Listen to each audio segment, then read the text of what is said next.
আসসালামু আলাইকুম। MN blog থেকে আমি নাসরিন রহমান বলছি। আশা করি আপনারা সবাই ভালো আছেন, সুস্থ আছেন। আলহামদুলিল্লাহ আমি আমার পরিবার নিয়ে ভালো আছি। ওয়েলকাম জানাচ্ছি আমার আজকের ভিডিওতে। এই ফুলগুলা সব আমার বারান্দার বাইরে ফুটে থাকে। খুব আফসোস লাগে আসলে। একদম কাছে ফুটলে নিজে দেখা যায়, আর এই ফুলগুলা মানুষ দেখে, কিন্তু আমি খুব কমই দেখি। তো আজকে মোবাইলটা বারান্দার বাইরে নিয়েছি আর আল্লাহ আল্লাহ করেছি মোবাইল যদি একবার হাত থেকে পড়ে যায় সব শেষ। তো তারপর ভিডিওটা করেছি। আসলে প্রতিটা ভিডিওর পিছনেই অনেক কষ্ট থাকে। যারা ব্লগ বানান সেটা তারাই উপলব্ধি করতে পারবেন। অন্যরা হয়তো মনে করবেন যে সারাদিন খায় দায় কাজ করে, বা কি দেখা যায় একটু ঘর গুছায়, রান্না করে, কি আর কষ্ট। তো যাই হোক, সেই কথায় না গেলাম।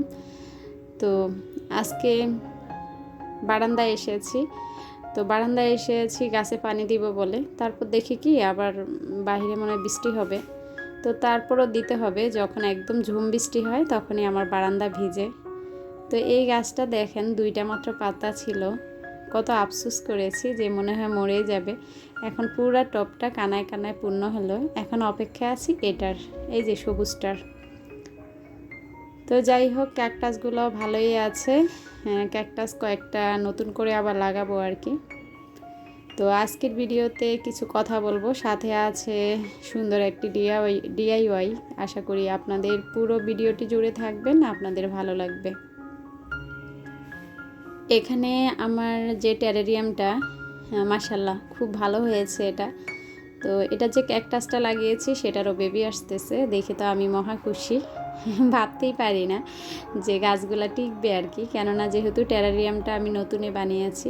আর্টিফিশিয়ালি ওই যে কয়েন প্লান্টের মতো যে গাছটা, সেটা ভিতরে দিয়ে রেখেছি, তবে সেটা তুলে ফেলবো আর কি। এখন দিয়ে রেখেছি যেহেতু কোনো কাজে লাগাচ্ছি না। তো আজকের ভিডিওতে আমার প্রিয় একজন আপুর নাম বলবো। আপুটার অনুরোধ ছিল যে আপু আমার নাম বলে দিও। আপুটার নাম আসলে আমি জানি না। তো আপু নাকি প্রতিদিন আমার ভিডিও দেখে, আমার ভিডিওগুলো খুব ভালোবাসে। আপুর আইডিটা হয়েছে রাকিব হোসেন নামে। তো রাকিব হোসাইন নামে আপুর আইডি থেকে আপু বলেছে, আপু আমার নামটা বললো তোমার ভিডিওতে। তোমার ভিডিও আমি প্রতিদিন দেখি এবং তোমার ভিডিও আমার খুব ভালো লাগে। আপু তাও বলেছে আপুরও আমার মতো একটা সংসার সাজানো গুছানো আপুর খুব পছন্দ।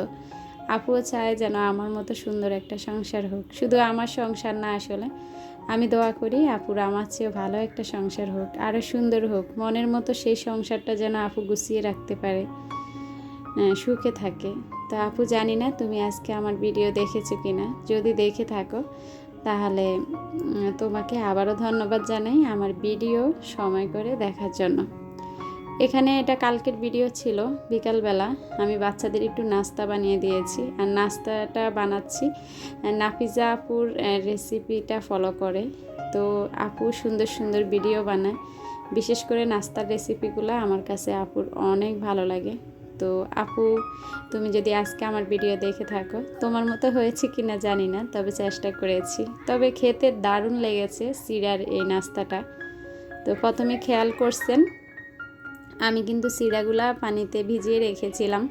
যখন একদম চিড়াটা ফুলে গিয়েছে তখন সেটার সঙ্গে আমি 2টা আলু মেশ করে সেটাতে আমি পেঁয়াজ, তারপর হয়েছে কাঁচামরিচ, ধনিয়ার গুঁড়া, জিরার গুঁড়া, লবণ সেটা দিয়ে মেখে নিয়েছি।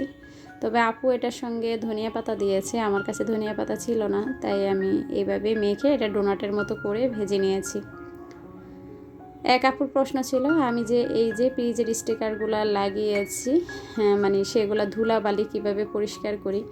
তো ভাবছি আমার এই পাটের তৈরি জিনিসগুলো কিভাবে ধুলাবালি পরিষ্কার করি। বিশেষ করে এটা ধুলাবালি তেমন হয় না, এগুলাতে মাকড়সার জালটা বেশি পেঁচায়। তো সেটা আমি এই যে আমার এটা দিয়ে ভালো করে পরিষ্কার করে নিই। এই সপ্তাহে 2-3 বার এটা এইভাবে ছেড়ে নিলে আর কিছু থাকে না আর কি।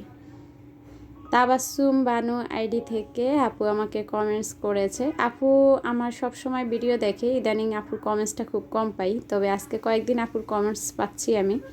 আপু সম্ভবত ইন্ডিয়া থাকে। তো আপু বলেছে আমার ভিডিও দেখতে দেখতে আমাকে নাকি দেখার খুব ইচ্ছা আপুর। তো আপুর অনুরোধ আমি যেন ক্যামেরার সামনে আসি। তো আপু কি বলবো আসলে, তোমাকে কি বলে ধন্যবাদ দিব আমি জানি না। কাউকে না দেখে এত ভালোবাসো, তার ভিডিও দেখো, তাকে দেখার বাসনা ইচ্ছা জাগতেই পারে। তবে আপু আমার না আসলে ক্যামেরার সামনে আসার কোনো ইচ্ছে নেই। তোমাকে দাওয়াত রইল। আমার যেতটুকু মনে পড়ে, আগে তোমাকে কমেন্টস করেছিলাম, তুমি মনে হয় ইন্ডিয়াতে থাকো। আমাদের বাংলাদেশে তোমার দাওয়াত রইল, তুমি আসো ঢাকায়, আমার বাসায় বেড়াতে আসো, তোমার সঙ্গে অনায়াসে আমার দেখা হয়ে যাবে। তো আসলে অনেকেই বলে যে ক্যামেরার সামনে আসেন না কেন। আমার পরিচিত যারা তারাও বলে অনেক সময় যে সামনাসামনি আসেন, আপনাকে দেখি, প্রতিদিন আপনাকে দেখব। তো আসলে আমার ইচ্ছা নাই যে ক্যামেরার সামনে এসে ভিডিও করার। এইভাবেই আসলে অনেক গুনাহ করতেছি। আর ক্যামেরার সামনে এসে আমরা যারা মুসলিম তারা সবাই জানি নারীরা একটু আড়ালে থাকাই ভালো। কতটুকু আড়াল নিজে থাকতে পারতেছি সেটা তো আপনারাই দেখতে পাচ্তেছেন। অনেকটাই আসলে খোলামেলা ভিডিও করতেছি, আল্লাহ পাক মাফ করুক। তো এই তো কথা বলতে বলতে আমার ঘরে ঝুল যেগুলো ঝাড়ার কথা সেগুলো ঝেড়ে ঝুড়ে দুপুরে রান্না করতেছি। আজকে রান্না করতেছি এখানে পটল আলু দিয়ে, ওই যে রুই মাছের মাথাটা কেটে কুটে রান্না করব। আর রান্না করতেছি পটলের চিলকা, আলুর চিলকা যেগুলো কেটেছি সেগুলো দিয়ে একটু ভর্তা বানাবো। সকালে আমি ডাল আলু ভর্তা করেছিলাম, সেটাও রয়ে গিয়েছে। তারপর হয়েছে আর্টিস্টিস রিপাত আইডি থেকে ভাইয়া বলেছে, ও আমার ছোট, তো ও বলেছিল যে আপু তুমি কিভাবে বাজিগর পাখির ভিটামিন কোর্স করাও সেটা একটু বলবা। তো ভাইয়া আমার অলরেডি একটা ভিডিও আছে যে আমি বাজিগর পাখিকে কী ভিটামিন দেই, সব ওষুধগুলো দেখানো আছে। তুমি একটু চাইলে আমার রিসেন্টলি আমি কয়েকদিন আগে সে ভিডিও আপলোড করেছি, সেটা দেখে আসতে পারো। তারপরে যদি তুমি খুঁজে না পাও সমস্যা নেই, আমি আবার ভিডিওতে বলে দিব। আসলে রিসেন্টলি মানে ভিডিওর রিলেটিভ কথা বলতে বলতে দেখা যায় যে অন্যান্য কথাগুলো ভুলেই যাই বলতে। তো কারো যদি কোনো অনুরোধ থেকে থাকে সেটা আমি হয়তো বলতেছি না, আমাকে ক্ষমা সুন্দর দৃষ্টিতে দেখবেন এবং মনে করিয়ে দিবেন। এখানে আমি একটা ডিআইওয়াই করতেছি, সেটা করতেছি আইসক্রিমের কাঠি দিয়ে। তো প্রথমে আমি 2টা আইসক্রিমের কাঠির উপরে এই যে আঠা দিয়ে দিয়ে এভাবে লাগিয়ে নিচ্ছি। তো কাজ করতেছি আসলে যখন আমার খেয়ালই নেই যে আমার ডাইনিংটার উপরে প্লাস্টিক বিছানো আর আমার হটগুলোটা কিন্তু গরম। তো সেটা আসলে খেয়াল না করেই আমি কাজ করতেছিলাম। তো আমি যখন এই কাজটা করতেছিলাম বিকালবেলা, আপনাদের ভাইয়া এমন সময় এসেছে। তা আপনাদের ভাইয়া এসে বলতেছে, আরে বোকা বউ, প্লাস্টিকের উপরে হটগুলো দিয়ে কাজ করতেছ, কতক্ষণ পড়তে দেখবা প্লাস্টিকটাই গলে যাচ্ছে, একটা কিছু দিয়ে নাও নিচে। তো বললাম ধন্যবাদ, আসলে আমি এটা খেয়ালই করিনি। তারপর আপনাদের ভাইয়া বলার পর এই যে নিশামণি আমাকে কাগজটা এনে দিল যে এটার উপর রেখে রেখে করো। তো আসলে কি, যতই মাথায় বুদ্ধি থাকে অনেক সময় দেখা যায় খেয়াল করে কাজ না করলে ভুল হয়েই থাকে। এই যে যেমন আমি ভুল করেছিলাম।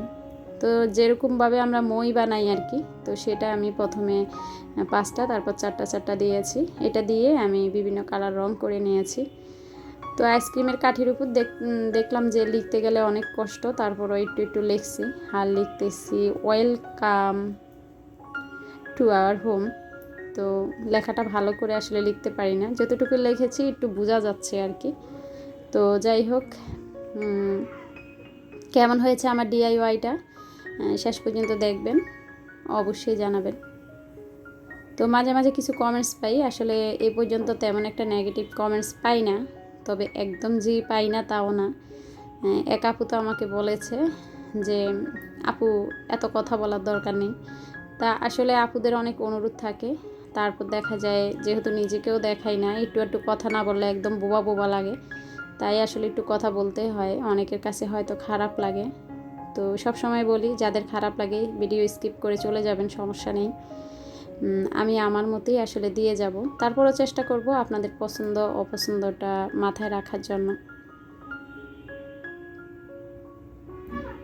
তো একটু টানিয়ে আপনাদেরকে দেখাচ্ছি যে যেটা বানিয়েছি সেটা কেমন হয়েছে। তবে আসলে যেরকম চেয়েছি হুবাহুব ওইরকম হয়নি, নিজের টার্সেলগুলো একদমই ছোট ছোট হয়ে গিয়েছে। আর তাছাড়া একদম খারাপও যে হয়েছে তা না। তো এটা আমি টানাবো আমার মেন যে দরজা সেখানে আর কি। আসলে এগুলো অনেক কিনতে পাওয়া যায়, ইচ্ছা করলে বাইরে থেকে কিনে এনে একটা ঝুলানো যায়। তবে নিজে যে তৈরি করেছি সেটার মাঝে অন্যরকম একটা ভালো লাগা কাজ করে। তো আমার চ্যানেলে আসলে অনেকেই ভিডিওগুলো দেখেন, যখন আপুরা বলেন যে আপু ভালো লাগে তোমার ভিডিও, তোমার ভিডিওগুলোর জন্য অপেক্ষা করি। তাবাসসুম ভানু আপু, তোমাকে আবারও বলছি তুমি রাগ করো না। যখন তোমরা বলো যে ভালো লাগে, ভিডিওর জন্য অপেক্ষা করি, তখন আসলে এটা শুনতেও ভালো লাগে।